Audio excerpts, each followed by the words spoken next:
If you are enjoying this video, smash that like button, subscribe, and hit the bell. Share it with your friends, and let me know in the comments where you are watching from. Every like and subscribe helps the channel grow.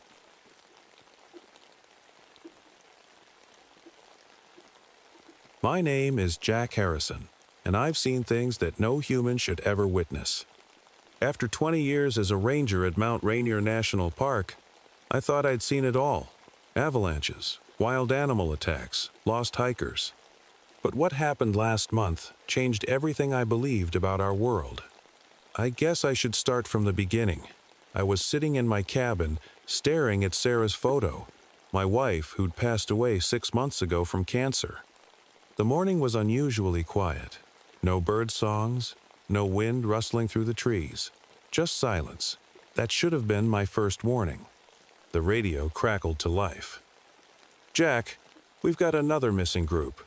Third one in 2 weeks." It was Dave from dispatch, his voice tense. 3 groups vanishing in 2 weeks wasn't normal. Not even close.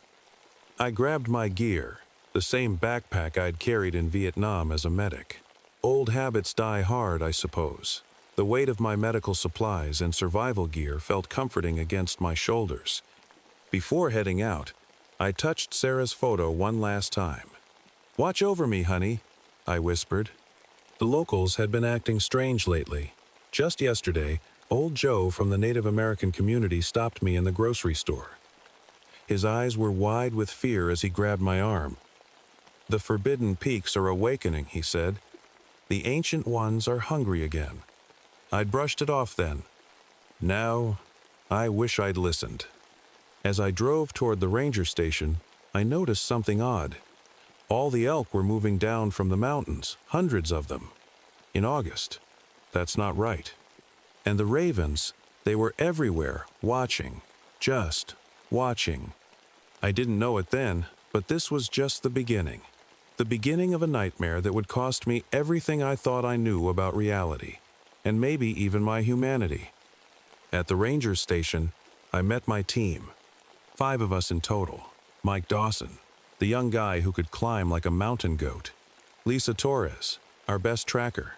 Tom Wilson, who knew these mountains like the back of his hand. And Steve Chen, our radio expert. We all knew each other well, but something felt different that morning. Everyone was on edge. "All right, team," I said, spreading out the map on the table. 3 groups have vanished from this area. I pointed to a spot near Raven's Peak. No distress calls, no traces, nothing. As we geared up, Mike showed me something on his phone. "Jack, look at this." It was a photo from yesterday. A dead elk. But something wasn't right. The cuts on it were too clean, too precise, like surgery. In all my years in the park, I'd never seen anything like it. We headed out just as the clouds started rolling in. Thick, dark clouds that shouldn't have been there according to the weather report. The forest felt wrong too. Usually, you'd hear squirrels, birds, all sorts of creatures. But not today. Today, the woods were dead quiet. Our first stop was the last known campsite of the missing hikers. Everything was still there, tents, backpacks, food. It looked like they'd just vanished into thin air. But what made my skin crawl were the strange symbols carved into the trees around the camp. They looked ancient, but the cuts were fresh. "Hey, Jack," Steve called out, fiddling with our radio equipment. "Something's wrong. All the equipment's going crazy. Static on all channels." That's when I saw it. Just for a second, at the corner of my eye. A shape moving between the trees. Too tall to be human. Too smooth to be natural. When I turned to look, it was gone.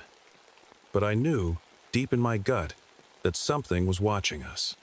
Lisa walked up to me, her face pale. "Jack," she whispered, "the dogs are acting strange." Our 2 search dogs, usually the calmest, best-trained animals you'd ever meet, were whining and backing away from the forest, their tails tucked between their legs. As the day grew darker, we set up our base camp. None of us wanted to admit it, but we all felt it. Something was terribly wrong on this mountain.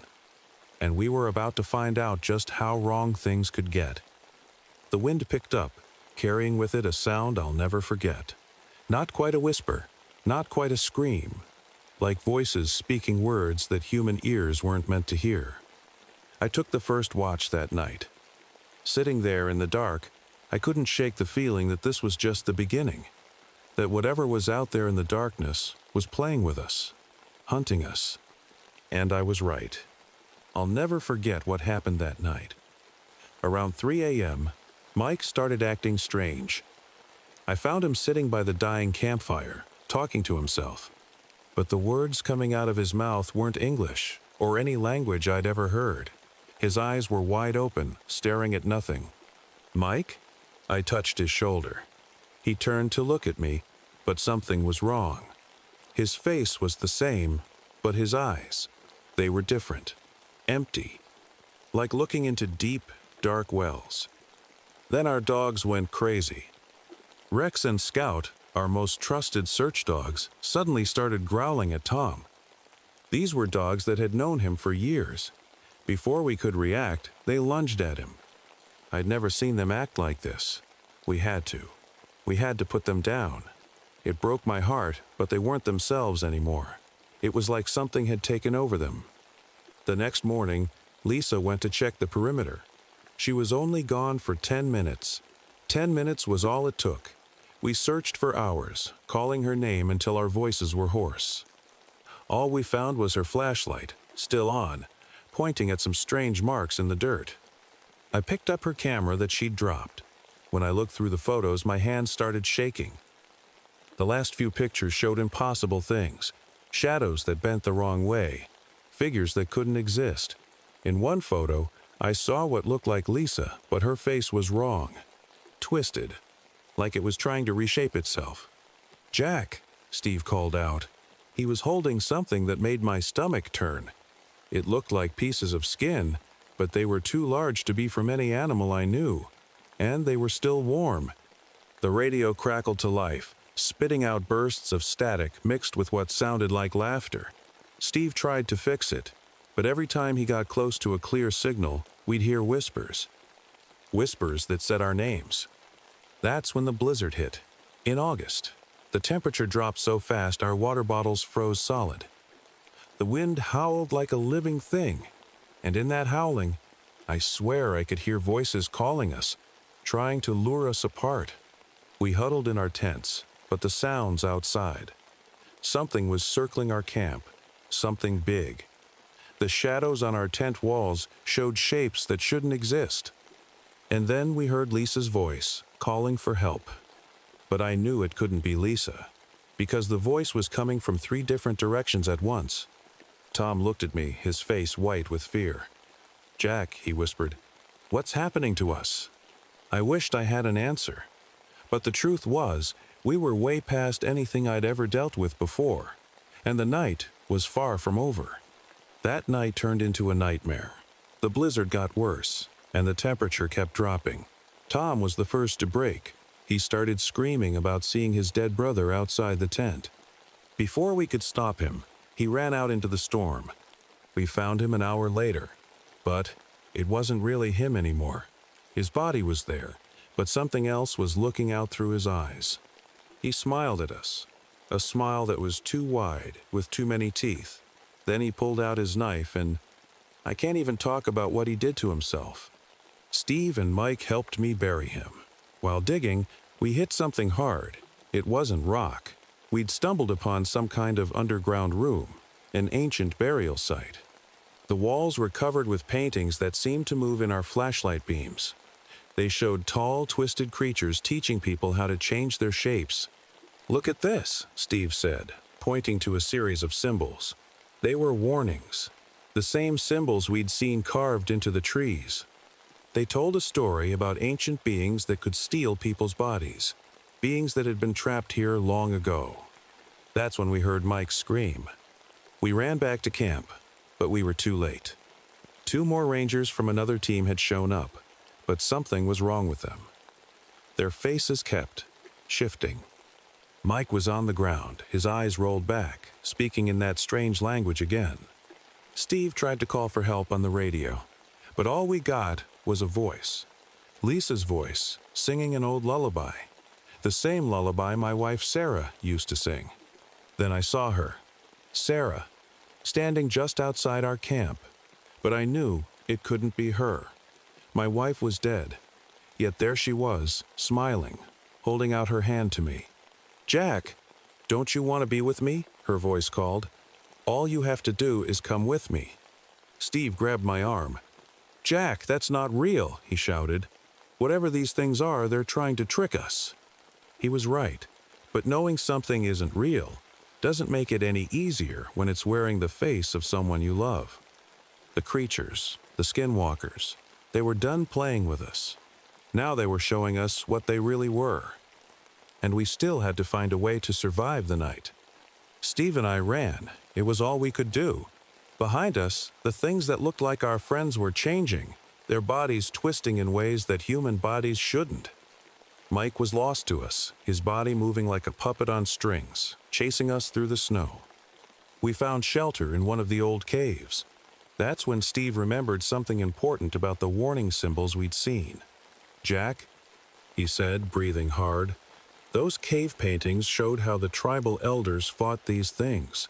They used special herbs and silver weapons." My hand went to my neck, feeling the silver pendant Sarah had given me before she died.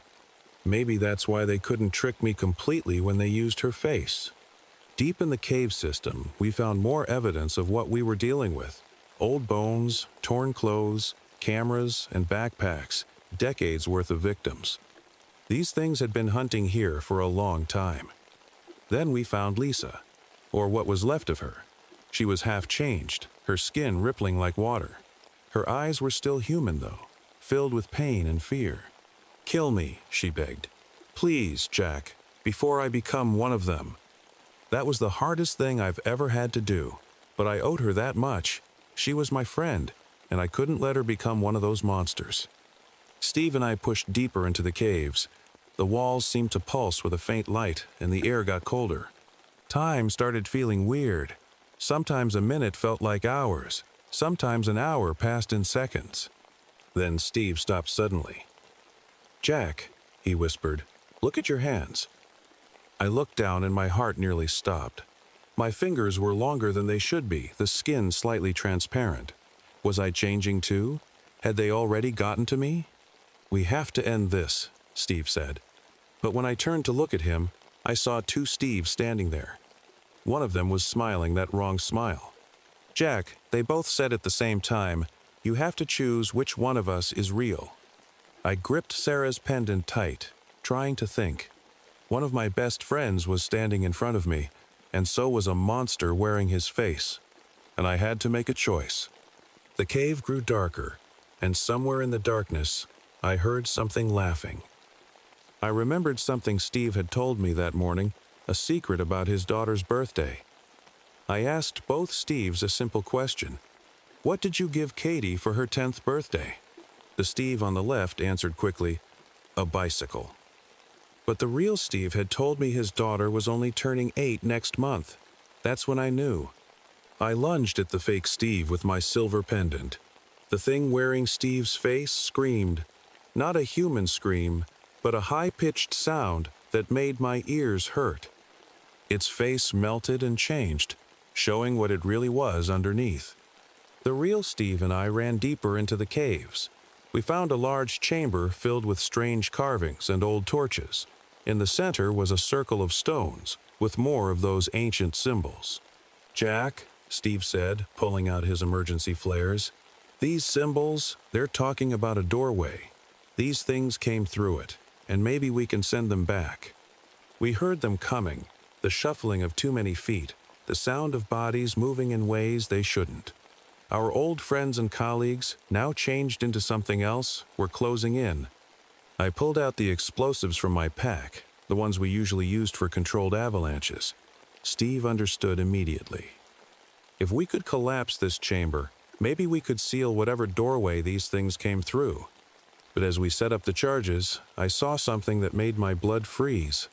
In the light of our flashlights, I saw myself standing at the entrance of the chamber. Another me, perfect in every detail. "You're already one of us," it said in my voice. Look at your hands again, Jack. Look at what you're becoming. My hands were almost transparent now, my fingers too long. Was it right? Was I turning into one of them? Steve grabbed my shoulder. Jack, whatever you see, whatever you think is happening to you, fight it. They're playing with your mind. The chamber filled with shadows and twisted shapes. Our transformed friends crawled in, their bodies bent in impossible ways.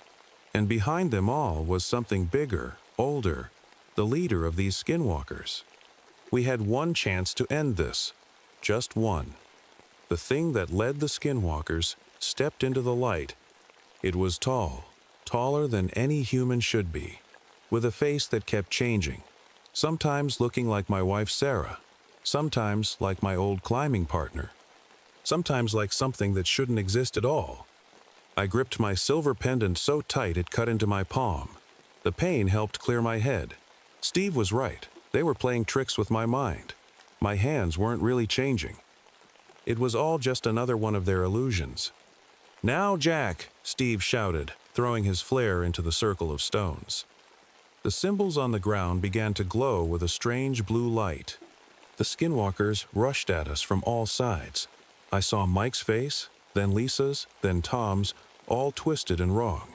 They moved like spiders, crawling on walls and ceiling. The leader reached for me with arms that kept getting longer and longer. I pulled out my old lighter, the one I'd carried since Vietnam.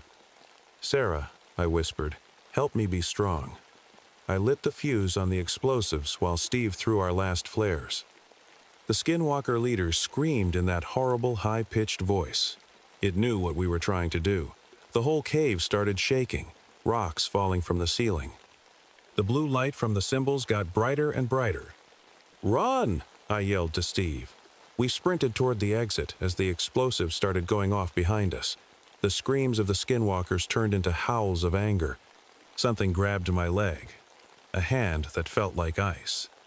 I turned and saw my own face looking back at me, but wrong, twisted. Stay with us, it said. Be one of us. Steve came back for me. He swung his silver cross at the thing, and it let go of my leg.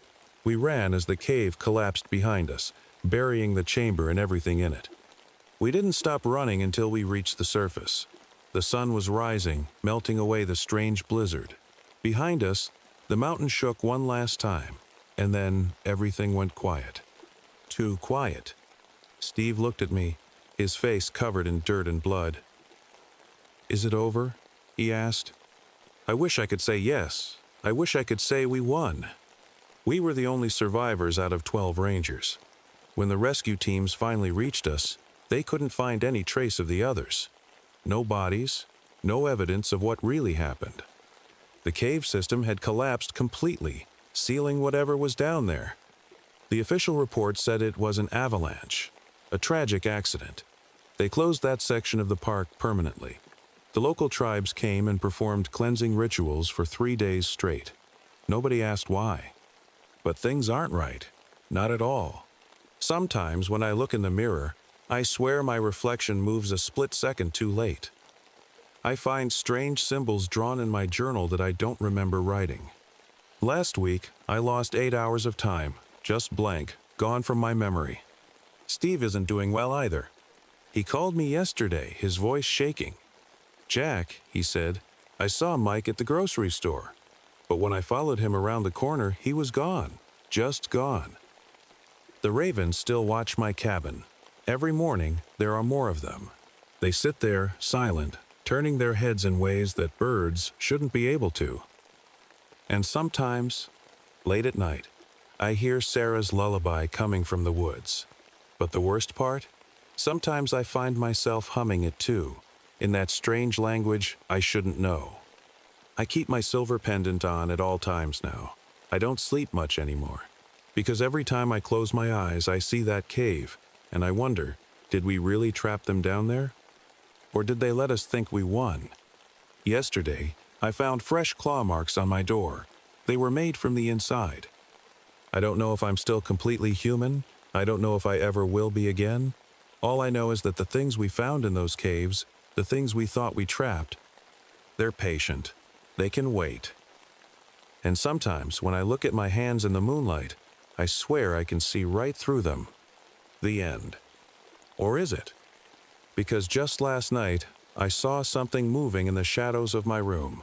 Something wearing my face. And it was smiling.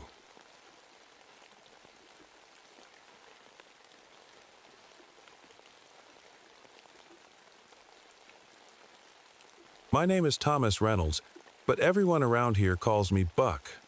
I've been working as a ranger at Mammoth Cave National Park for nearly 15 years now, though sometimes it feels like these dark tunnels have been my home forever.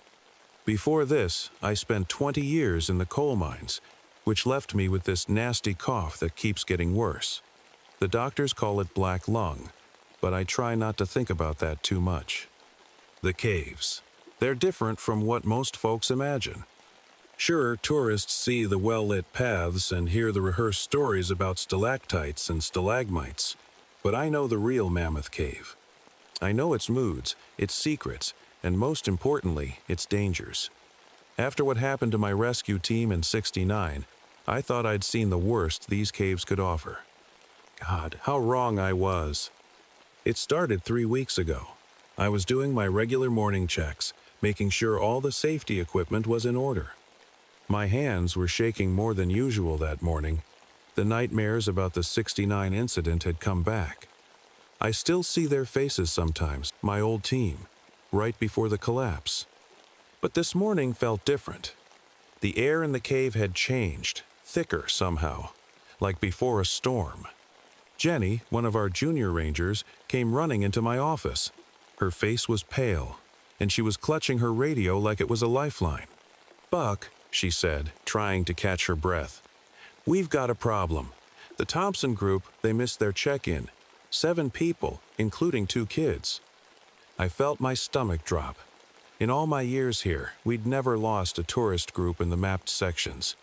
Sure, we'd had folks get turned around or panic in the dark, but they always turned up within an hour or two. "Where were they last seen?" I asked, already reaching for my gear. "That's the strange part," Jenny said, her voice shaking slightly. "They were in the new section, you know, the one we just opened last month. But Buck, the guides are reporting weird sounds down there. Like singing, but not quite human." I knew right then that something was terribly wrong.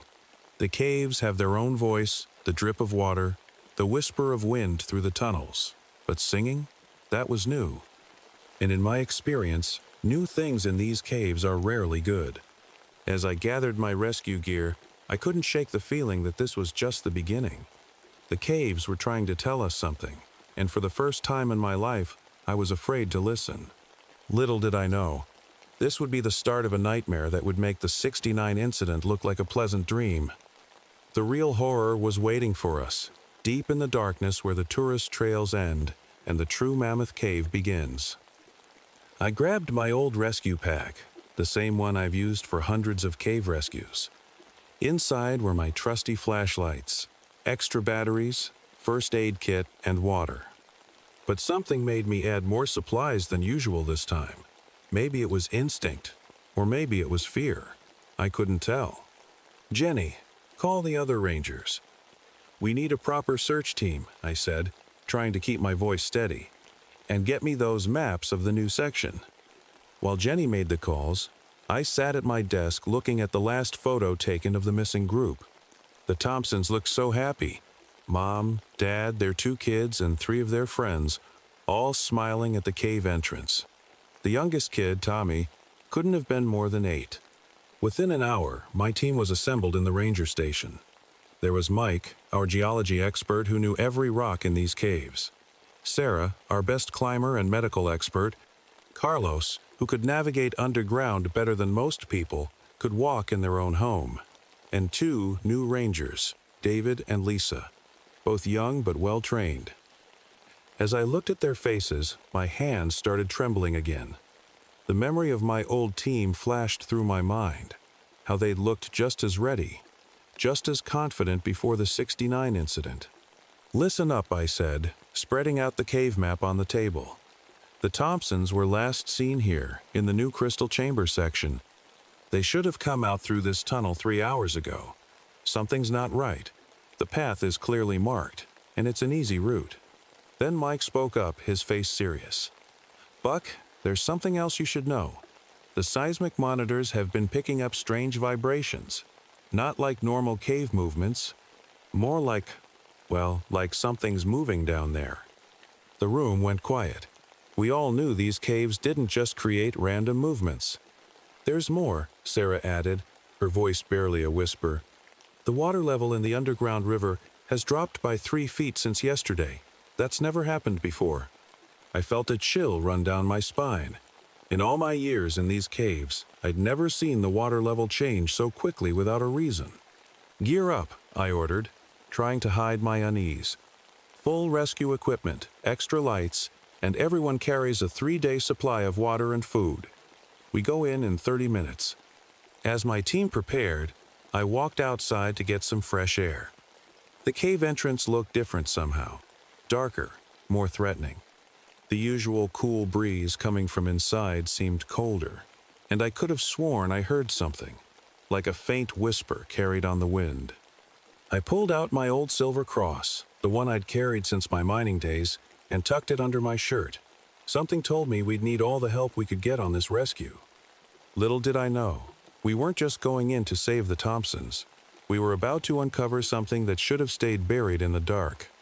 We entered the cave at exactly 2:15 p.m. The familiar smell of damp earth and limestone filled my nose, but something else lingered in the air, something I'd never smelled before.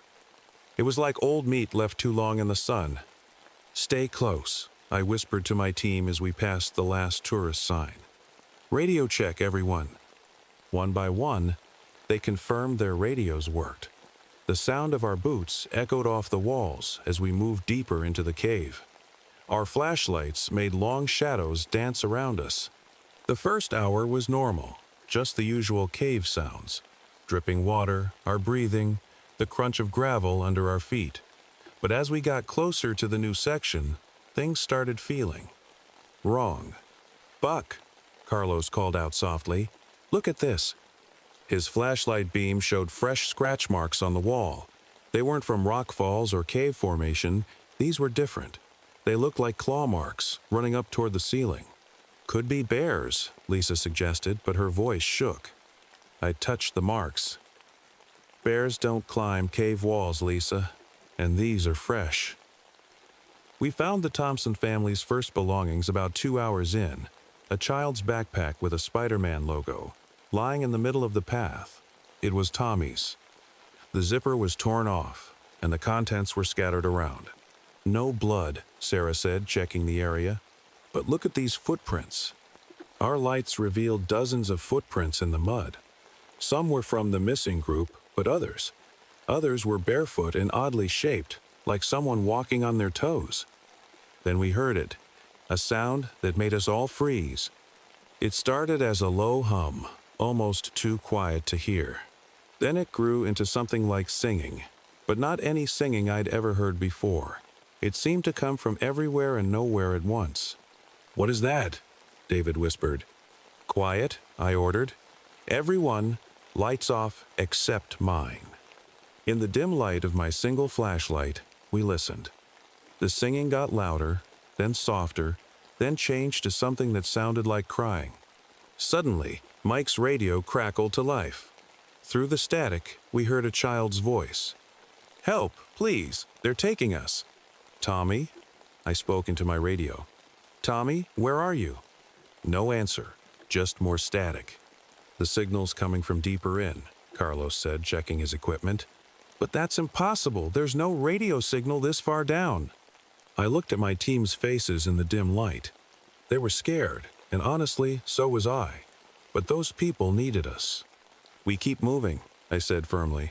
"But from now on, nobody goes anywhere alone, not even to take a leak. Something's down here with us, and it knows we're coming." As we moved forward, the singing stopped. The silence that followed was worse than any noise, much worse, because in that silence, we could hear something moving in the darkness ahead of us. The tunnel ahead got narrower, forcing us to walk in single file.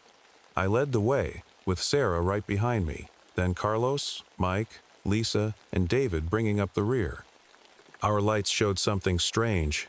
The walls were covered in some kind of shiny, wet substance that I'd never seen before in all my years underground. "Don't touch the walls," I warned. My light caught something ahead, a torn piece of blue fabric stuck to a rock. "It was from a woman's jacket, Mrs. Thompson's, according to the description we had." That's when David screamed. We all spun around, lights dancing wildly across the cave walls.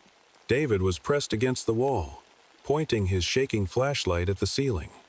There was something," he stuttered. "Something moved up there, like a person, but crawling on the ceiling." "Calm down," I said, but my heart was racing. "What exactly did you see?" Before he could answer, we heard it, a sound like fingernails scraping on rock, coming from somewhere above us in the darkness. Then another sound joined it, and another. It was coming from all around us now. "Form a circle," I ordered. "Backs together, lights out." We stood there, 6 people breathing hard in the pitch black. Sometimes you can see better in a cave with no lights. Your eyes adjust to even the tiniest bit of natural light. But there wasn't any light down here, just darkness and those scraping sounds. "Listen," Sarah whispered. The scraping had stopped.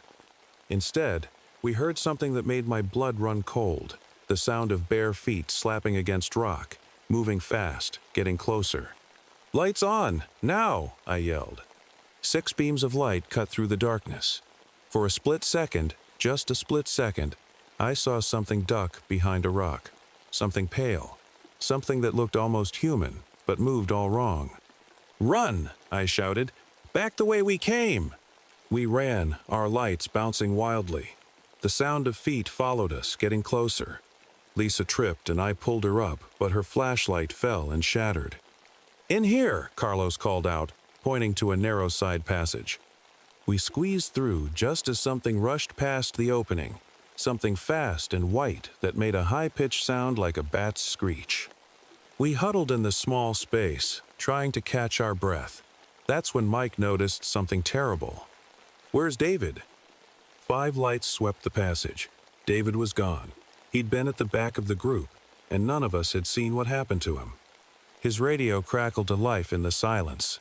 Through the static, we heard his voice trembling. "Buck, oh God, Buck, I can see them. They're not. Please, they're taking me to." The radio went dead. Sarah started crying quietly. I gripped my flashlight so hard my hand hurt.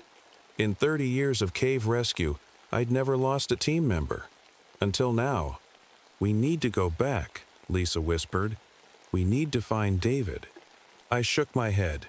David's gone, but the Thompsons might still be alive. We pushed forward. "Buck," Carlos said softly, "what are those things?" I looked down the dark tunnel where we'd seen that pale figure disappear. "I don't know," I answered honestly, "but I think they've been down here a long, long time. And I think they've been waiting for us." The scraping sound started again, closer this time. We had to move. But as we stepped out of our hiding place, we all knew that David wouldn't be the last one we'd lose to the darkness.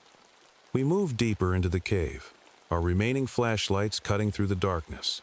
The air got thicker, and that strange meat smell grew stronger. My chest felt tight, my old mining cough wanting to come out, but I forced it down. We couldn't make any noise. Not now. "Look," Sarah whispered, pointing her light at the ground. There were more footprints in the mud, but these were different. Some were from regular shoes, the Thompsons probably, but mixed in were those strange, long-toed prints. And there were hundreds of them. Suddenly, Mike grabbed my arm. "Buck, you need to see this." His light beam showed an opening in the cave wall that wasn't on any of our maps. It was perfectly round, like someone, or something, had carved it out. Inside, we could see the remains of what looked like an old camp. There were rusty cans, rotting backpacks, and torn sleeping bags. Some looked decades old. "These dates," Carlos said, picking up an old ID card. "This one's from 1954. And here's another from 1967. "They've been taking people for years," I said quietly. "All those missing persons reports." A child's shoe lay in the corner. It was covered in that same shiny substance we'd seen on the walls. When Lisa touched it, strings of the stuff stretched between her fingers like spider webs. That's when we heard Tommy's voice again, clearer this time. "Please, anybody, we're in the big room. Mommy won't wake up." My hand shook as I pressed the radio button. "Tommy, this is Ranger Buck. Can you tell me what you see around you?" Static crackled then. "It's big. There's water and lights, but not regular lights. They're like they're moving. And they're singing. Always singing." The radio went quiet again. "The river chamber," I said. "He's got to be talking about the underground river." "But that's not on any map," Sarah protested. "It's just a legend." "Not anymore," I replied, shining my light down a sloping tunnel. "Look." Watermarks on the walls showed where the river had dropped. The tunnel led down, way down, into darkness. As we stood there, trying to decide what to do, we heard something that made us all stop breathing. Footsteps, coming from behind us. But these weren't the quick, scurrying sounds from before. These were slow, deliberate, like whatever it was wanted us to hear it coming. Then a voice spoke from the darkness. It sounded almost human, but wrong, like someone who'd forgotten how to talk properly. "Welcome home." Lisa's flashlight beam caught something moving in the tunnel behind us. Something pale and thin, walking on all fours like a spider, with a face that was almost human but stretched all wrong. And behind it, more shapes were moving in the darkness. "Run!" I shouted. "Down to the river, now!" We ran, scrambling down the slippery tunnel. Behind us, those wrong voices started their singing again, and the sound of many, many feet followed us into the deep. We splashed through ankle-deep water, our lights bouncing off wet cave walls. The singing behind us grew louder, echoing until it seemed to come from everywhere. My lungs burned, the old coal dust making every breath harder. "There!" Carlos shouted, his voice bouncing off the walls. "Light ahead!" He was right. A faint blue glow flickered in the distance. But something was wrong about that light. It moved like it was alive. Suddenly, Lisa screamed. Her flashlight beam showed what we'd been running on wasn't just wet rock anymore. The ground was covered in bones, hundreds of them. Some looked fresh, others were old and brown. Before we could process this horror, Mike yelled, "Look out!" Something dropped from the ceiling right in front of us.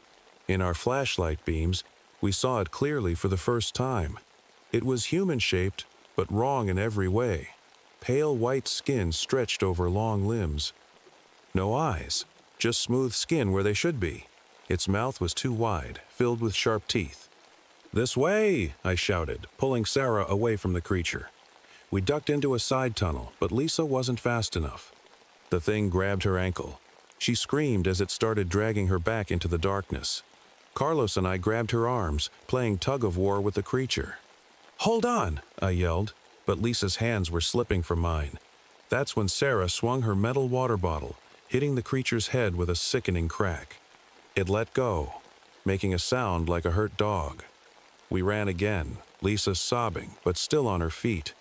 The tunnel opened into an enormous cave chamber. The blue light we'd seen came from strange glowing mushrooms covering the walls. An underground river ran through the middle, its black water moving silently. "Oh God," Sarah whispered. In the mushroom's light, we saw them. Hanging from the ceiling like bats were dozens of those creatures, and below them, tied up against the far wall, were the Thompsons. They weren't moving. "Tommy," I called softly. "Tommy, are you there?" A small voice answered from the shadows. "Ranger Buck?" I swept my flashlight across the cave. There, behind a rock, was Tommy Thompson. He was alive, but terrified. "Don't move," I whispered. "We're coming to get you." But as we took our first steps toward him, the singing started again. This time, it came from everywhere. The creatures on the ceiling began to move, unfolding themselves like horrible flowers. "Buck," Carlos said, his voice shaking. "Look at their faces." I raised my light, and my heart nearly stopped. Some of the creatures, they had familiar faces, faces I recognized. And one of them, the one right in the middle, was wearing a torn park ranger uniform with a familiar name tag. David, I whispered in horror. The thing that had been David smiled its too wide smile and began to climb down the wall toward us. My hands shook as I shined my light on what used to be David. His skin had turned chalk white, and his eyes were gone. But the worst part was his smile. It stretched too wide across his face, showing teeth that had grown sharp and long. "They change you," Tommy whispered from behind his rock. "They put something in you. I saw what they did to my dad." The creatures were climbing down the walls now, moving like spiders. The one that had been David opened its mouth and made that awful singing sound again. Others joined in, the noise growing until it hurt our ears. "The UV light!" Sarah suddenly shouted. "Buck, remember the cave rescue equipment?" My mind raced back to our training.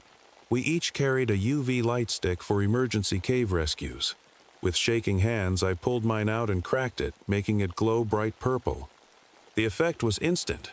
The creatures shrieked and backed away from the light, covering their faces with long, pale fingers. "Everyone UV sticks now," I ordered. Carlos and Sarah activated theirs, but Lisa's hands were shaking too much. Mike helped her crack hers. We made a circle of purple light. "Tommy," I called out. "When I count to 3, run to us. Stay in the light. 1, 2, 3. The boy ran, his feet splashing through the shallow water. A creature reached for him, but Sarah's UV light made it pull back with a screech. "What about my family?" Tommy cried, now safe in our circle. I looked at the still forms against the wall. Mrs. Thompson moved slightly. She was alive. But Mr. Thompson, I could see he was already changing, his skin turning white. "Sarah, take Tommy," I said. "Carlos, Mike, get Mrs. Thompson. Lisa, keep that light up." We moved as one, our UV lights holding the creatures at bay. They circled just outside our light, making those terrible singing sounds. I tried not to look at their faces. Some I recognized from missing person reports going back years. We reached Mrs. Thompson. She was barely conscious but alive. As Mike and Carlos untied her, I heard a splash behind us. "Buck!" Lisa screamed. I turned to see more creatures rising from the Black River, water streaming off their pale bodies. They were cutting off our escape route. Then I saw something that made my blood freeze.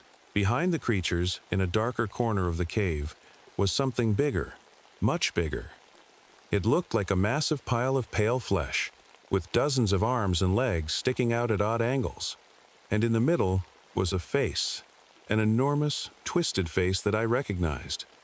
It was Johnson, my old team leader from the '69 collapse.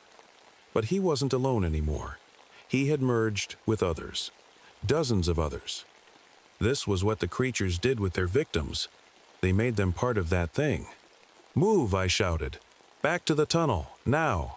But as we turned to run, the UV lights started to flicker. The batteries were dying. And in the fading purple light, I could hear David's voice, distorted but clear. "Stay, Buck. Stay with us. Become part of us." The lights grew dimmer, and the creatures moved closer, their singing growing louder. Our UV lights were fading fast, and the creatures were getting braver, creeping closer.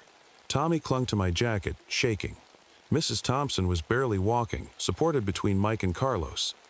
Then I remembered something from my mining days. "The river," I shouted. "These things evolved in darkness. They hate light, and they hate moving water." I pulled out my last piece of equipment, emergency flares. With trembling hands, I lit one. The bright red light filled the cave, stronger than our UV sticks. The creatures hissed and backed away. "Everyone, into the river," I ordered. "It's our only chance." "But the current," Sarah started, "is better than becoming one of them," I finished. We splashed into the cold black water. It was deeper than it looked, coming up to our chests. Tommy was too small, so I held him up. The flare sputtered in my hand. Behind us, the massive thing that used to be Johnson and others started to move, dragging itself toward us with dozens of arms. "Buck," it called in many voices at once. Join us, like your old team did. Hold on to each other, I shouted. Don't let go. We formed a human chain in the water. I took one last look at the horror behind us. David's transformed face stared back at me, that terrible smile growing wider. The flare went out. In the darkness, I felt the current getting stronger. The creatures were in the water now. I could hear them splashing, getting closer. Hold on, I yelled as the current suddenly yanked us forward. We were swept away into the darkness, the cold water pulling us deeper into the cave system. The creatures singing followed us, echoing off the walls. Something grabbed at my leg. I kicked hard and felt teeth scrape my boot. Tommy was crying. Sarah was praying. The rest were silent as we were carried through the darkness. Then I heard it, a roaring sound ahead. Underground waterfall, Carlos shouted. Before anyone could react, we were falling. The water around us turned to foam and spray. I held Tommy tight with one arm and grabbed my last flare with the other. As we fell, I managed to light it. The red light showed us falling into a massive cavern. The creatures were still coming, crawling down the walls like spiders, but slower now, afraid of the moving water. We hit the pool below hard. The impact knocked the breath from my lungs. In the flare's dying light, I saw a tunnel ahead where the water was flowing, a way out. There, I gasped. Follow the current. But as we swam for the tunnel, I heard Lisa scream. One of the creatures had her leg. Without thinking, I passed Tommy to Sarah. Get them out, I shouted. I'll get Lisa. I swam back, the flare almost dead in my hand. The creature pulling Lisa down had David's face. As I got closer, it smiled at me. I lunged for Lisa, grabbing her arm just as the flare died. In the darkness, I felt more creatures moving through the water around us. Lisa was kicking and screaming, trying to break free from David's grip. Let her go, I shouted, and did the only thing I could think of. I jammed the dead flare into David's mouth. He screeched, a horrible sound that echoed through the cavern. His grip loosened just enough. I pulled Lisa free, but not before I felt those sharp teeth sink into my leg. Buck, Lisa cried out. Your leg. Swim. I pushed her toward the tunnel where the others had gone. Don't look back. We fought against the creatures in the water. Their cold hands grabbed at us, trying to pull us down. My leg was burning where David had bit me, and I could feel something wrong, like ice spreading from the bite. The tunnel entrance was just ahead. I could hear Sarah calling our names, but my leg was getting numb, and something was happening to my skin where I'd been bitten. It was turning pale, too pale. Lisa, I gasped, take this. I pulled off my silver cross necklace and pushed it into her hand. Go, tell them to seal this section forever. No, she tried to pull me with her. We're not leaving you. But I could feel it spreading. The change. The singing in my head was getting louder, and I could suddenly see in the dark. I could see what I was becoming. I'm already gone, I whispered. Run. I pushed her into the tunnel just as more creatures reached us. With the last of my strength, I pulled out my last emergency item, the dynamite from my mining days that I always carried, just in case. The creatures surrounded me now. David's twisted face came close to mine, that terrible smile growing wider. Welcome home, Buck, he said in that wrong voice. I felt my skin turning white, my eyes beginning to change. But I still had enough of myself left for one last act. I struck the match I'd palmed earlier. Go to hell, I said, and lit the fuse. The explosion rocked the cave. The last thing I heard was Lisa screaming my name as rocks came crashing down, sealing the tunnel forever. They say only 4 people made it out of Mammoth Cave that day: Sarah, Carlos, Tommy, and Lisa. Mrs. Thompson didn't survive the journey out. They sealed off the new section just like I asked, posted guards, put up walls. But sometimes on quiet nights, the guards say they can hear singing coming from deep in the cave. And if you put your ear to the wall, you might hear something else. The sound of many feet, moving in the darkness, and a familiar voice calling out from below. they never found my body.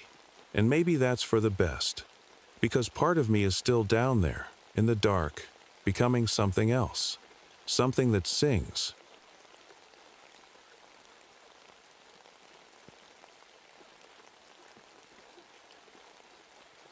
My name is Rick Winters, and I've seen things in these mountains that no one would believe. Before I tell you what happened in the Adirondacks, you should know that I wasn't always the shaking mess I am now. I used to be strong, confident, an Army Ranger who could track anything through any terrain. That was before my wife Sarah disappeared, before the trees started moving, before I found out what really lives in these ancient forests. It all started 3 months ago, when I was working as a park ranger.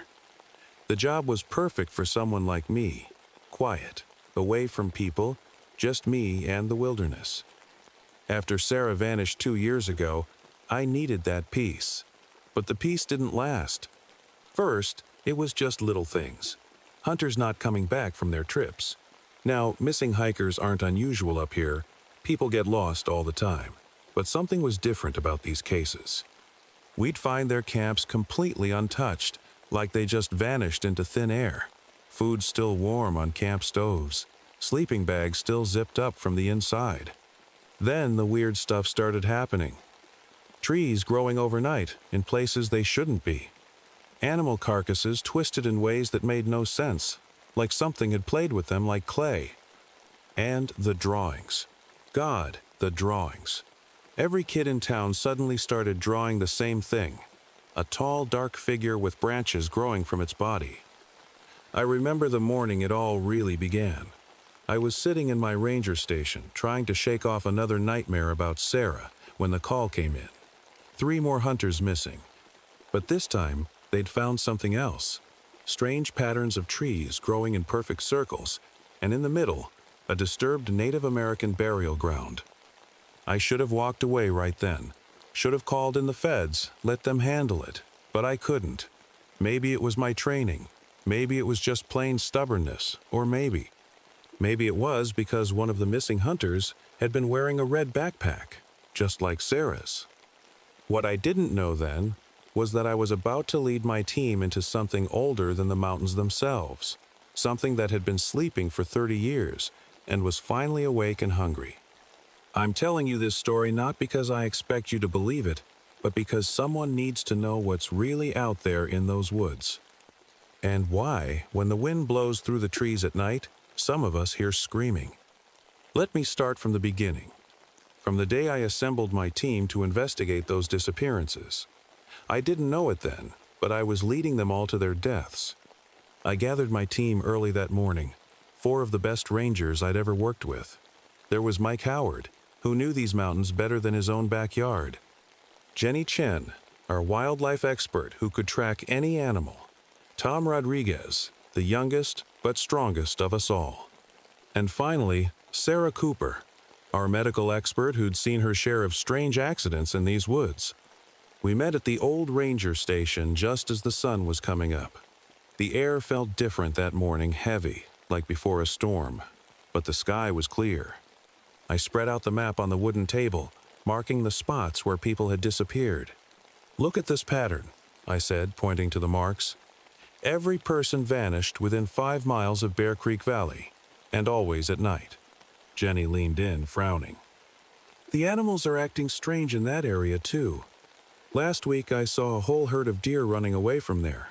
They looked scared. That's when Mike pulled something from his bag that made my blood run cold. An old leather journal, its pages yellow with age. Found this in the station's archives, he said. It's from 1955. You need to read this, Rick. I opened the journal. The handwriting was shaky, like whoever wrote it was terrified. It told a story about similar disappearances 30 years ago. People vanishing, trees growing in strange patterns, animals found dead in weird ways, just like now. Tom laughed nervously. Come on, guys. There's got to be a normal explanation. Maybe it's just some crazy person living in the woods. But Sarah Cooper wasn't laughing.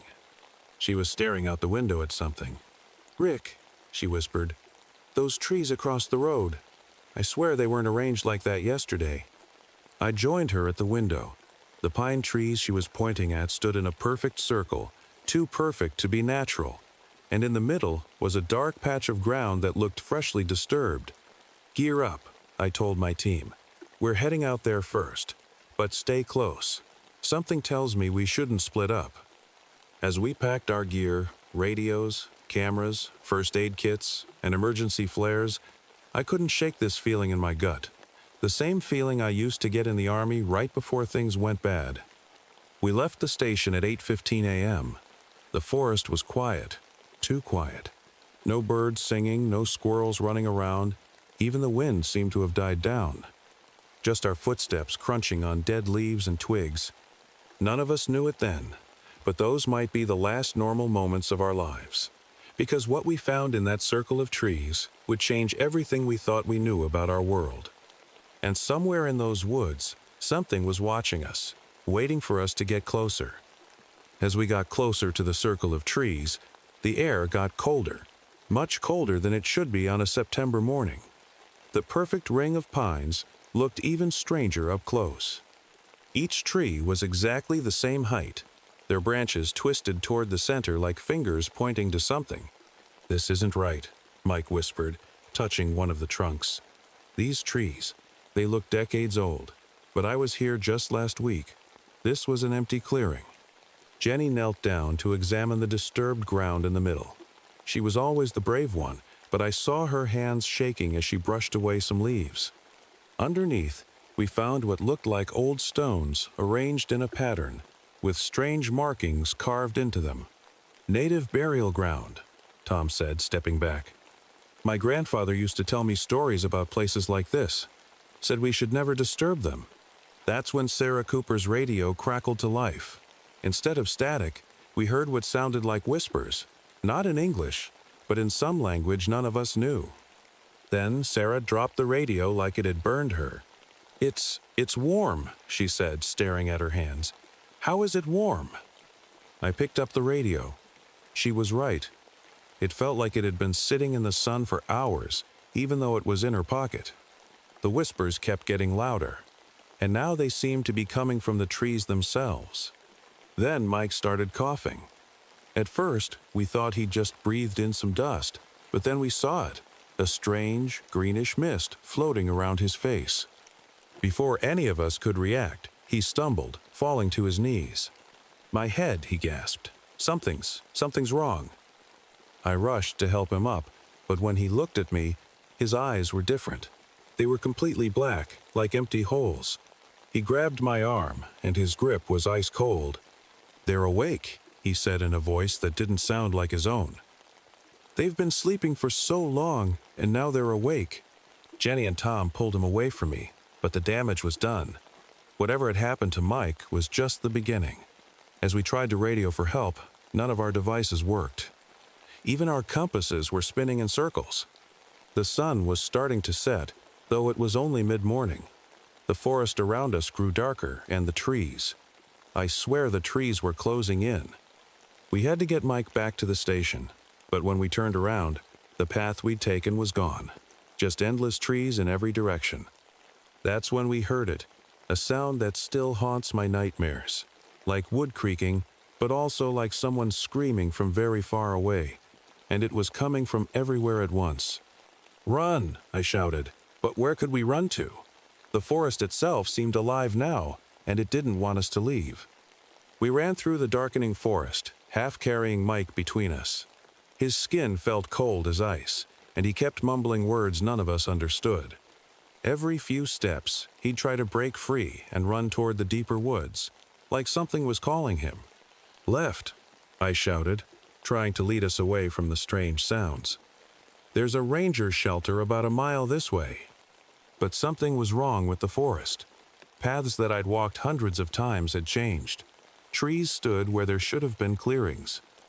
It was like the whole forest had rearranged itself while we weren't looking.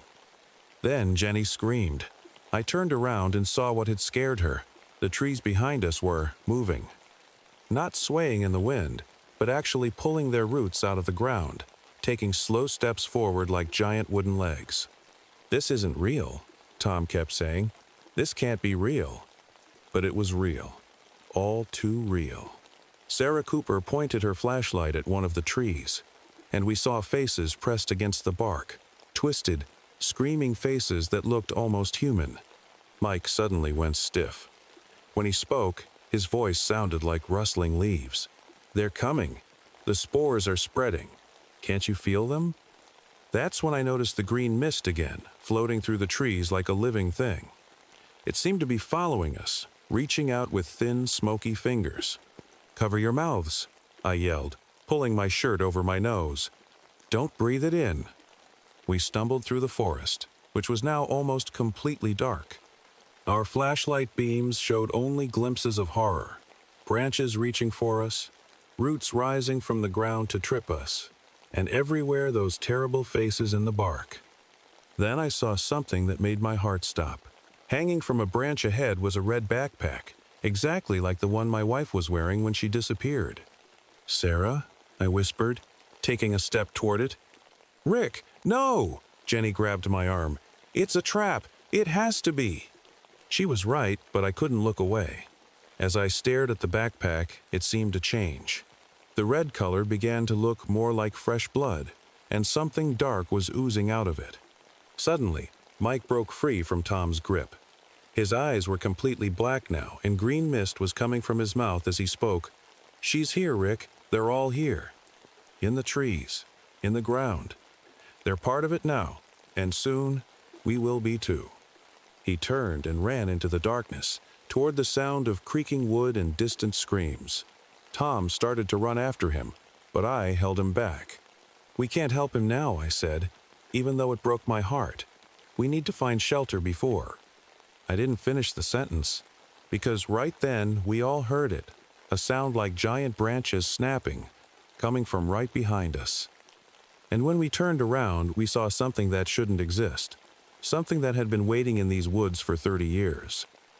It was tall, taller than the highest pine trees. Its body looked like it was made of twisted branches and dark, rotting wood. But worst of all was its face, if you could call it a face. It had deep holes where eyes should be, glowing with a sickly green light, the same color as the mist that had taken Mike. "Nobody move," I whispered, though my voice was shaking. "Stay perfectly still." The thing's head turned toward us with a sound like old trees creaking in a storm. Green spores floated around it like a cloud. In the darkness, I could see other shapes moving behind it, smaller ones, but just as twisted. One of them might have been Mike. Sarah Cooper's flashlight beam caught something else. Bodies merged with the trees around us. Not just recent ones, but old ones too. Their faces frozen in screams, their limbs grown into branches. Now I knew what had happened to all those missing people. They had become part of the forest. "When I count to 3, I said quietly, "we run. Not together. Split up. It can't chase all of us." Jenny's voice cracked as she whispered, "But what about Mike?" "Mike's gone," I said, my heart breaking. "That's not him anymore." The creature took a step toward us. The ground shook under its weight. Behind it, I saw Mike's shape moving strangely, like his body was starting to twist into something else. 1. I gripped my flashlight tighter. The thing raised what looked like an arm made of branches. 2. Green mist started flowing toward us like a river through the air. 3. We scattered in different directions. I ran straight ahead, crashing through branches, jumping over roots that tried to grab my feet. Behind me, I heard screaming, Tom's voice, then cut off suddenly. I wanted to turn back to help him, but I knew I couldn't. My lungs were burning. The air was thick with spores now. Through the trees, I caught glimpses of the others running. Jenny to the left, Sarah Cooper to the right. The creature's footsteps shook the ground behind us. Then I saw it, the old ranger's shelter through the trees. It wasn't much, just a small wooden building, but it was our only hope. "This way," I screamed to the others. "The shelter!" But when Jenny turned toward my voice, she tripped. I saw her fall, saw the roots moving up from the ground like snakes, wrapping around her legs. She screamed for help, But before I could reach her, the roots pulled her into the earth. Sarah Cooper made it to the shelter just ahead of me. We slammed the door shut and pushed an old desk against it.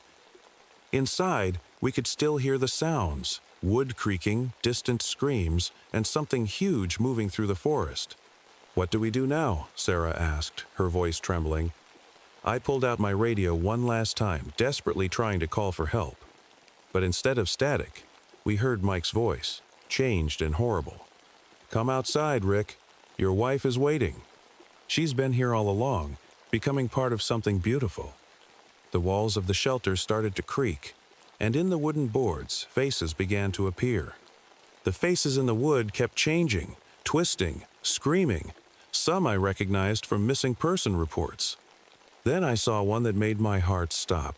My wife Sarah's face, her eyes full of pain, her mouth open in a silent scream. "We need fire," I said suddenly, remembering something from the old journal. The journal mentioned fire. It's afraid of fire. Sarah Cooper was already moving, searching the shelter's cabinets with shaking hands. "Here!" She pulled out an old emergency flare gun and some road flares. "Will these work?" The walls creaked louder. Green mist started seeping through the cracks. Outside, we could hear that thing getting closer, its footsteps making the whole shelter shake. "Rick." Sarah Cooper grabbed my arm. "Look at the floor." Dark roots were pushing up through the floorboards, like fingers reaching for us. The wood itself seemed to be rotting and changing before our eyes. That's when we heard Mike's voice again, right outside the door. "You can't fight it, Rick. It's been here longer than the mountains, longer than people. Just let go. Join us." I loaded the flare gun with shaking hands. When I open the door, run straight for the ring. Don't stop. Don't look back. "But what about you?" "I'll be right behind you." The roots were almost to our feet now. The walls were closing in, the faces in the woods screaming louder. We couldn't wait any longer. I kicked the desk away from the door and yanked it open. The thing was right there, towering above us, its branch-like arms reaching down. Behind it stood Mike, his body half transformed into twisted wood, and other dark shapes that used to be people. I fired the flare gun straight at it. The red light blazed through the darkness, hitting the creature's chest. It made a sound like 1,000 trees falling at once, a roar of pain and rage. "Run." I shoved Sarah Cooper forward. She sprinted into the darkness, clutching the remaining flares. I tried to follow, but something grabbed my leg. I looked down to see a root wrapped around my ankle. More were coming, pulling me down. The creature was recovering, moving toward me again. Then I saw it, my wife's backpack, hanging from one of its branches. But this time, I knew it wasn't a trick. It was a message. My wife wasn't lost. She was part of this thing now, just like Mike and all the others. I pulled out my lighter, the old silver one I'd carried since my army days. The roots were up to my knees now, trying to pull me into the ground. The creature leaned down, its dark holes for eyes just feet from my face. "You want me?" I shouted. "Come and get me!" I flicked the lighter on and dropped it into the dry leaves at my feet. The dry leaves caught fire instantly. The flame spread faster than I expected, racing along the ground like a living thing. The roots around my legs shrank back from the heat, and I scrambled to my feet. The creature screamed, a sound like breaking trees mixed with human cries. All around us, the twisted shapes that used to be people started moving back into the darkness. Even Mike's half-wooden form retreated from the growing flames. "Rick!" Sarah Cooper's voice came from somewhere ahead. She was waving a lit flare, creating a path through the horror. I ran toward her, but stopped when I heard another voice, my wife's voice, coming from the creature behind me. "Rick, please, help me." It was her voice exactly as I remembered it. For a second, I almost turned back, but then I saw green spores floating in the air and knew it was another trick. The fire was spreading through the forest now. The walking trees tried to move away, but they were too slow. As they burned, I saw the faces in their bark screaming, then fading away like they were finally being set free. "The fuel cache!" Sarah Cooper shouted. The ranger station's fuel cache is just ahead." She was right. If we could reach it, we might have a chance to end this. The old ranger station stored fuel for emergencies, enough to burn a big part of the forest if we had to. We ran through the burning woods. The creature followed, but it seemed afraid of the flames. Every time fire got close, it pulled back. The green mist was getting thinner too, like the fire was burning it away. Finally, we reached the fuel cache, a small metal shed behind the old station. Inside were drums of fuel used for rescue helicopters and equipment. "Help me with this," I said, starting to roll one of the drums outside. But Sarah Cooper didn't move. When I looked at her, her eyes had turned completely black. "I'm sorry, Rick," she said in a voice that wasn't quite human anymore. "But I can't let you do that." Green spores were floating around her face. The infection had gotten her too, just like Mike. She lunged at me, her fingers starting to look like wooden claws. I dodged her attack and pushed her back, my heart breaking all over again. "I'm sorry too," I whispered, then slammed the shed door, locking her inside. The creature was getting closer. I could hear its huge footsteps, feel the ground shaking. The fire was all around us now, but I knew it wasn't enough. I had to end this. I rolled the fuel drum to the center of the clearing, right where the creature would come through the trees. In my pocket, I had one last flare. "This is for my wife," I said, striking the flare. "And for everyone else you took." The creature burst into the clearing, its wooden body creaking, its branch arms reaching for me. Behind it, I could see more twisted shapes coming, including what used to be Sarah Cooper, somehow out of the shed. I threw the flare at the fuel drum and ran. The explosion was bigger than I expected. The fuel drum went up like a bomb, sending flames shooting high into the air. The creature took the full blast, its wooden body catching fire like a giant torch. Its screams shook the whole forest. I ran as fast as I could, but the explosion knocked me off my feet. As I lay there on the ground, I saw something incredible. All the twisted peepal trees were burning, and as they burned, something was rising from them. Like shadows leaving their wooden bodies, floating up into the night sky. I swear I saw my wife's shape among them, finally free. The giant creature was falling apart, its burning pieces crashing to the ground. The green mist was gone now, burned away by the flames. In the fire's light, I saw Sarah Cooper's body changing back to normal as she collapsed. I tried to reach her, but the fire was everywhere. The whole forest was burning now. Through the smoke, I heard helicopters coming. Someone must have seen the fire and called for help. "I'm sorry," I whispered to the forest, to everyone we'd lost. Then I grabbed Sarah Cooper's unconscious body and dragged her toward the road. We were the only survivors. They found us on the main road, covered in ash and smoke. Sarah Cooper doesn't remember anything that happened after the shelter. Maybe that's for the best. The fire burned for 3 days. They said it was one of the biggest forest fires they'd ever seen in the Adirondacks. When it was finally out, they found some strange things in the ashes, twisted pieces of wood that didn't look natural, and deep holes in the ground where the roots had been. They never found the bodies of Mike, Tom, or Jenny. They never found my wife's body either. The official report called it a tragic accident. Some hikers got lost, started a fire that got out of control. But I know the truth, and sometimes, when I look at the new trees growing in that burned forest, I see something strange in the way they move. Something that makes me think it isn't really over. Because the old journal said the creature sleeps for 30 years between hunts, and as I write this, watching the new saplings grow, I can't help but count the years until it wakes up again. So if you're ever hiking in the Adirondacks, and you see trees growing in a perfect circle, or hear whispers in a language you don't understand, or notice green mist floating through the forest, run. Run as fast as you can. And whatever you do, don't breathe in the spores. Because somewhere in those mountains, something is sleeping. And it's dreaming of the day it will wake up again, hungry for more souls to add to its forest.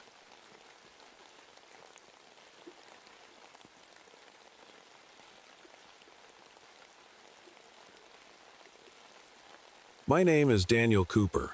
I've been a ranger at Yellowstone National Park for the past 8 years, but nothing could have prepared me for what happened at High Lake this summer. Before I tell you about the horrors I witnessed, you should know that I wasn't always the person I am today.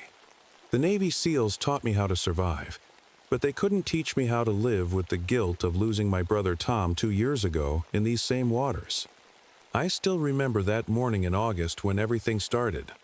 The sun was barely peeking over the mountains, painting the sky in shades of orange and pink. I was doing my usual morning patrol around High Lake, coffee in one hand and my old binoculars in the other. The lake was unusually still that morning, like glass. Too still, if you ask me. That's when Sarah, one of our junior rangers, came running up to me. Her face was pale, and she was out of breath. "Dan, another swimmer's gone missing," she gasped. "That's the 5th one in just 3 weeks." I lowered my coffee cup and felt my stomach tighten. 5 missing swimmers wasn't just bad luck. Something was very wrong here. But what really got to me was the way Sarah described how they disappeared. No splashing, no crying for help. They just vanished under the water, like something had pulled them down. Later that day, I noticed something else strange. The lake temperature reading showed 45 degrees. In August, that's impossible. It should have been at least 75. I checked the equipment 3 times, but the reading was correct. Then came the fish. One of our maintenance guys, Mike, brought me something I'll never forget. A trout with features that looked almost human. It had these weird bumps on its face that looked like eyes, and what appeared to be the outline of a mouth. I've been around fish my whole life, but I'd never seen anything like this. That evening, I decided to visit old Joseph, one of the Blackfeet elders who lived nearby. My grandmother always told me to listen to the elders when something didn't feel right. As I sat in his small cabin, the smell of sage burning in the corner, he told me something that made my blood run cold. "The lake is hungry again," he said, his weathered face serious in the dim light. "Our people have known about the face stealer for generations. It wakes every 50 years, hungry for new faces, new bodies to wear. Your brother Tom, he wasn't the first, and he won't be the last." I felt my hands shake as I remembered Tom's disappearance. Everyone said it was a diving accident, but I never believed it. Tom was too good a diver to just vanish.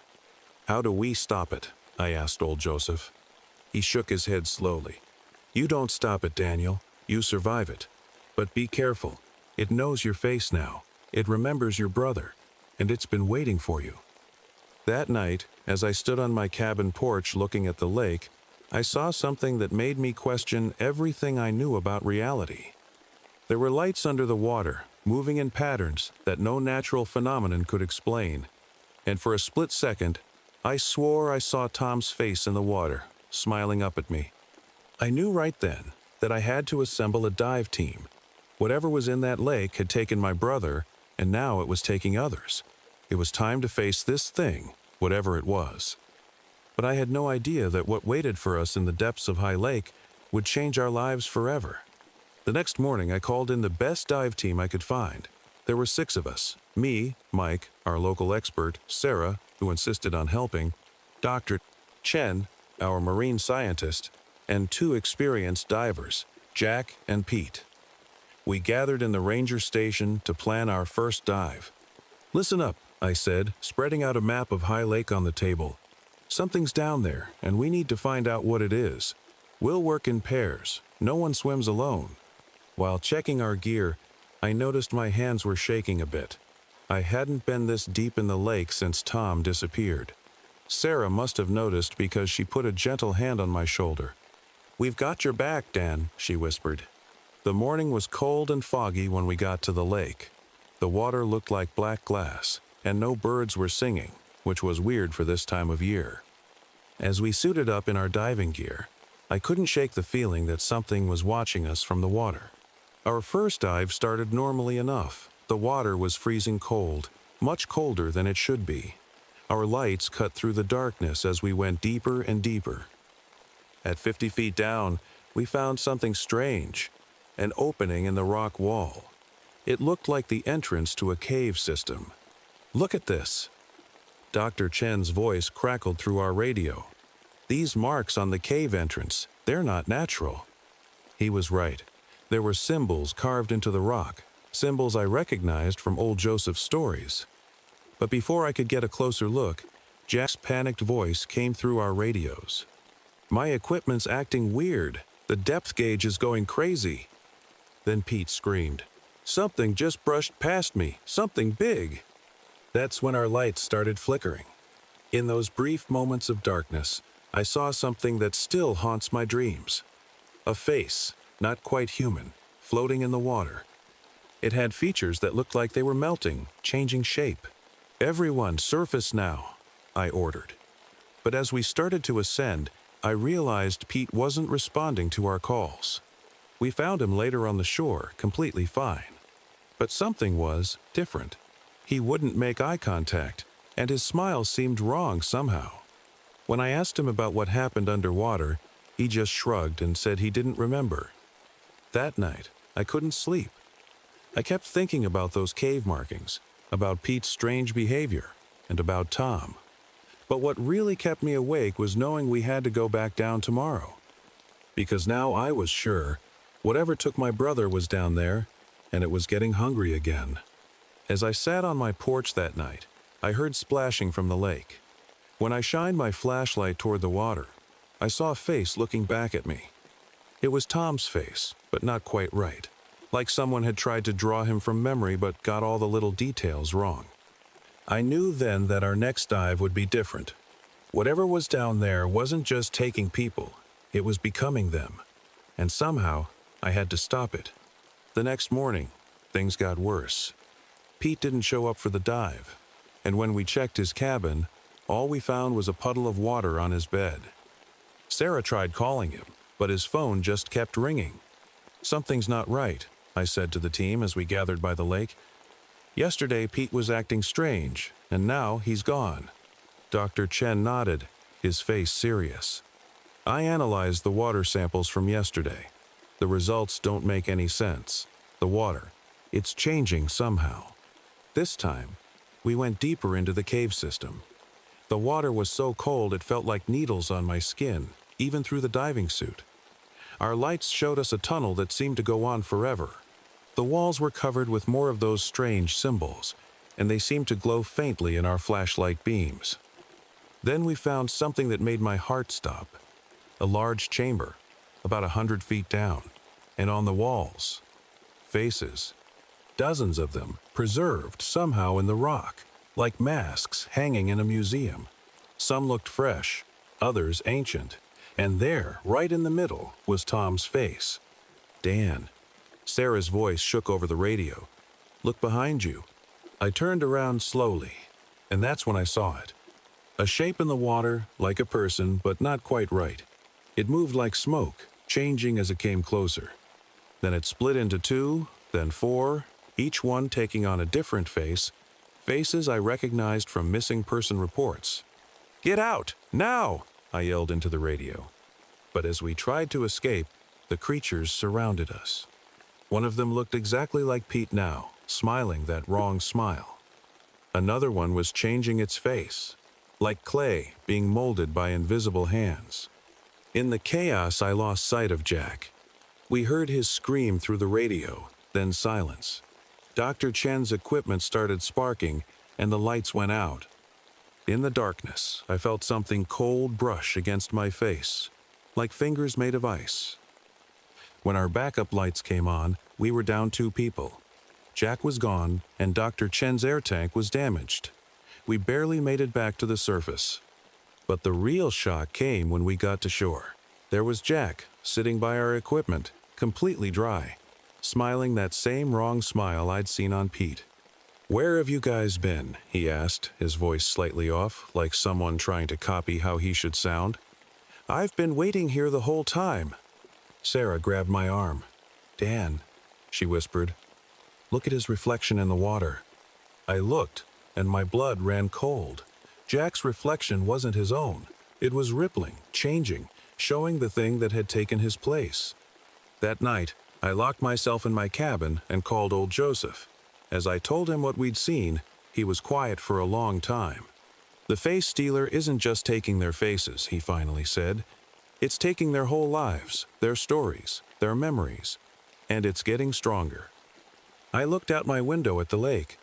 The water was completely still again, but I could see lights moving deep below the surface. And somewhere down there, my brother's face was waiting, along with all the others. Tomorrow, we would have to go back down, but this time we needed a plan. Because now we knew we weren't just fighting something in the lake. We were fighting perfect copies of ourselves. I spent that whole night going through old files in the ranger station. What I found made my skin crawl. Every 50 years, like clockwork, people would vanish in High Lake. The oldest report was from 1879, when an entire fishing crew disappeared. Their boat was found empty, with just puddles of water on the deck. Sarah helped me dig deeper. We found something strange. Every time people vanished, the lake's temperature would drop, just like now. And there was something else. Old photographs showing the same weird lights under the water that we'd been seeing. "Dan, look at this," Sarah said, holding up a dusty folder. Inside were letters from a government team that came to study the lake in 1929. They never came back, but they left behind drawings of what they saw. Creatures that could change shape, wearing people's faces like masks. The next morning, things got even stranger. Dr. Chen called me in a panic. "The water samples, they're alive," he said, his voice shaking. "Under the microscope, they're changing shape, trying to copy whatever they touch." When I got to his lab, I found him staring at a small dish of lake water. He dropped a leaf into it, and we watched in horror as the water formed a perfect copy of the leaf, right down to the tiny veins. But we had bigger problems. Jack, or whatever was pretending to be Jack, had convinced 3 more tourists to go swimming in the lake. By the time we got there, they were gone. But we found 3 perfect copies of them walking around the shore, asking strange questions like they were trying to learn how to be human. I knew we had to end this. Old Joseph had told me about a chamber deep in the cave system, where the creature first came from. If we could find it, maybe we could stop it. We planned one final dive. Just me, Sarah, and Dr. Chen, the only ones we were sure were still real. But as we were checking our gear, I noticed something that made my blood freeze. Sarah's reflection in a puddle. It wasn't matching her movements. "Sarah?" I said quietly, my hand moving to my knife. "When did you last see your brother?" The real Sarah had told me months ago that she was an only child. The thing wearing Sarah's face smiled that wrong smile and said, "Oh, he's coming to visit next week." Dr. Chen and I backed away slowly. The fake Sarah's face began to ripple like disturbed water. "You shouldn't have come back, Daniel," it said in a voice that sounded like many voices speaking at once. "Tom misses you. We all miss you." That's when we realized we weren't just dealing with one creature anymore. The whole lake was alive, and it had been learning, copying, getting better at pretending to be us. As we ran back to the ranger station, I could hear splashing from the lake. Looking back, I saw dozens of faces in the water, all the missing people, all watching us with those wrong smiles. We had to end this tonight, but first, we needed to figure out who was still real and who was just wearing a stolen face. Dr. Chen and I barricaded ourselves in the ranger station. We needed a way to tell who was real and who wasn't. Then I remembered something old Joseph had told me. The creatures couldn't handle heat. They needed cold water to keep their stolen shapes. "We need to test everyone," I said, turning up the station's heating system. "The real people will sweat normally. The copies, they'll do something else." We were right. When the room got hot, we saw the fake Sarah through the window. Her skin started to ripple like water, and she kept trying to stay in the shadows. But what happened next was even scarier. My brother Tom walked out of the lake. He looked exactly like I remembered him, but dry, completely dry. Behind him came all the missing people, walking in a line, all with those same empty smiles. "Danny!" Tom's voice called out. "Come home, little brother. The water's perfect now." Dr. Chen grabbed my arm. "Dan, look at the lake." The whole lake was glowing now, lights swirling under the surface like 1,000 stars. The water level was rising, creeping up the shore, reaching for the station. "We need to get to the cave," I said. "That's where it all started. That's where it has to end." We put on our dive gear one last time, but this was different. We weren't going to explore anymore. In my bag, I had old Joseph's last gift. Ancient stones carved with symbols that were supposed to protect us. And something else, waterproof thermal charges from my SEAL days. "If we can't stop it," I told Chen, "we blow the cave, trap it down there." The water felt different this time, almost alive, like it was trying to pull us down. Our lights showed hundreds of faces now, all watching us from the cave walls. Some were crying, some were screaming, frozen in the rock forever. Then we saw it, the central chamber. It was huge, like an underwater cathedral. In the middle was something that looked like a throne made of stone, and on it sat something. Something that kept changing shape, wearing face after face, like it couldn't decide which one to be. Daniel Cooper. It spoke in 1,000 voices at once. "We've been waiting so long." That's when Tom appeared next to it, but wrong. His skin was clear like glass, filled with moving water. "Stay with us, Danny," he said. "Stay forever." I knew what I had to do, but I also knew we might not make it back up.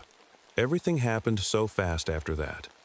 The thing on the throne reached out with arms made of water, and suddenly we were surrounded by copies of Tom, of Sarah, of everyone it had ever taken.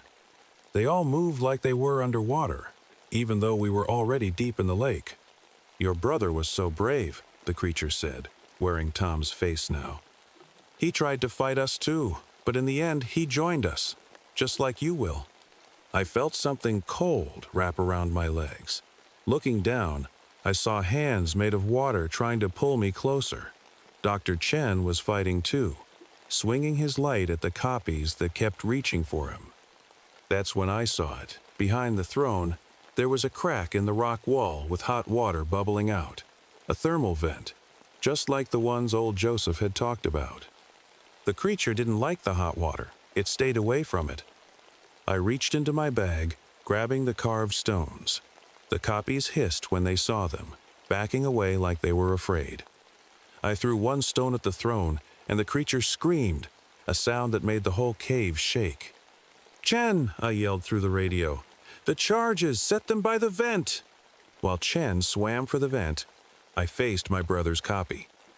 "Tom," I said, "I'm sorry I couldn't save you, but I can stop this. No one else will disappear here." The thing wearing Tom's face started to melt, showing its true form, a swirling mass of dark water and stolen faces. It lunged at me just as Chen shouted, "Charges set!" I pulled out the detonator, but the water around us started to spin like a whirlpool. The copies were everywhere, trying to stop us. My air tank hit the wall, cracking. Water started seeping into my mask. "Now, Dan," Chen screamed. "Do it now." I pressed the button. The explosion was like thunder underwater. Hot water burst from the vent, filling the chamber. The creature shrieked, its stolen faces melting away. The copies started dissolving, turning back into plain water. The cave was collapsing. Rocks were falling everywhere. Through the chaos, I saw Tom one last time, but this time his smile was real. He nodded at me before disappearing into the hot water. Chen and I barely made it out. Behind us, the cave entrance collapsed, trapping the creature inside with all its stolen faces. When we got to the surface, the lake was different. The strange cold was gone. Fish were jumping again, and birds were flying overhead. Everything looked normal. But sometimes, late at night, I still hear splashing. And when I look in mirrors, I check my reflection carefully, just to make sure it moves when I move.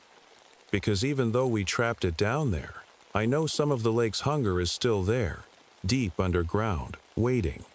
Dr. Chen left the park a week later. He couldn't handle staying near the lake. But I'm still here, watching, making sure no one else disappears.